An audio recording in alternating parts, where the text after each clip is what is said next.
자, 이런 분들 충분히 계실 건데요. 그러니까 뭐 강사라든지 유튜브라든지 마케터 분들이 하라는 홍보 수단은 진짜 다 하는 분들이 계세요. 막 학교 앞에 나가서도 하고 아파트도 하고.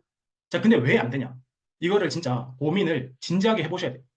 그러니까 두 가지밖에 없죠. 진짜 다 했는데 안 되는 경우는 두 가지밖에 없습니다. 그러니까 그 지역이 진짜 안 될 수 있죠. 그런데 그렇다 하더라도 30명, 50명, 한 100명 정도 규모의 학원은 반드시 있을 겁니다. 그죠? 자, 그러면 사실은 방법이 틀렸을 가능성이 굉장히 높습니다.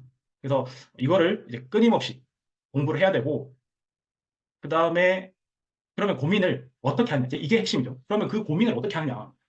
자, 저희가 학원 대 학원으로 자꾸 바라보면 객관성이 떨어지거든요. 그러니까 예를 들어서 원장님들께서 그 어머님이 돼가지고 이렇게 학원을 선택할 때 어떤 고민을 하겠냐라고 물어보면은 잘 답변을 못 하세요. 자, 그래서 저희가 다른 소비자가 되어서 한번 감정이입을 해보겠습니다. 이게 지금 가장 중요합니다. 보시면은, 변호사를 선임하는 과정과 학원을 선택하는 과정이 유사합니다. 자, 물론 변호사를 선임하는 과정이 훨씬 더 고민의 강도가 높죠. 근데 이제 저희가 고민을 한번 해보는 겁니다. 상황 보이시죠? 무죄이고, 억울하고, 근데 비용은 많이 들죠. 최소 뭐 300에서 뭐 1000만 원. 두려움, 떨림, 패닉. 그러니까 지금 이 상황에서 저희가 변호사를 선임하는 과정을 잘 추적을 해보는 겁니다. 자, 이런 상황에서 원장님들, 인스타만 보고 의뢰할 가능성이 몇 프로나 될까요?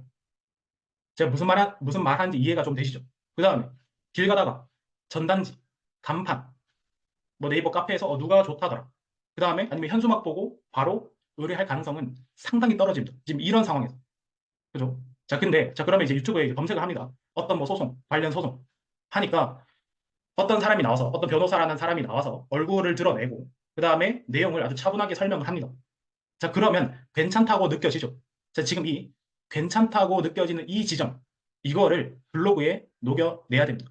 무슨 말이냐면, 어떤 소송에 대해서 소송 사례를 쭉쭉 설명을 하고, 그 다음에 관련 법 조항을 쭉쭉 얘기를 하죠.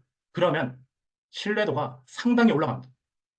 이해되죠? 이 부분입니다. 이 부분을 블로그에 써야 된다는 거예요. 그러니까 블로그든 전단지든 현수막이든 이런 거를 써줘야 된다는 거죠. 그 다음에 추가적으로 이제 홈페이지, 블로그에 있는 후기들을 보겠죠. 후기들. 그러니까 원장님들께서도 그 인터넷으로 뭐 물건을 살 때 바로 후기로 가시는 분들이 많을 거예요. 이게 핵심입니다. 이게 핵심. 근데 원장님들 블로그에 보면은 학생들 뭐 성적 향상 캡처 이런 것들이 거의 없습니다. 거의. 진짜 거의 없어요. 그래서 제가 이제 대행을 할 때도 원장님 이거 보내주세요라고 하면은 누구랑 전화하고 끝났다. 그 내용이 없다. 라고 하시거든요.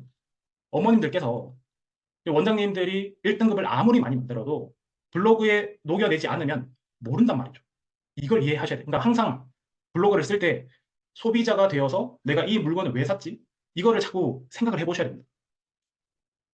자, 그래서 고객 입장에 대해서 설득이 되는 과정을 리마인드를 계속 해보셔야 됩니다.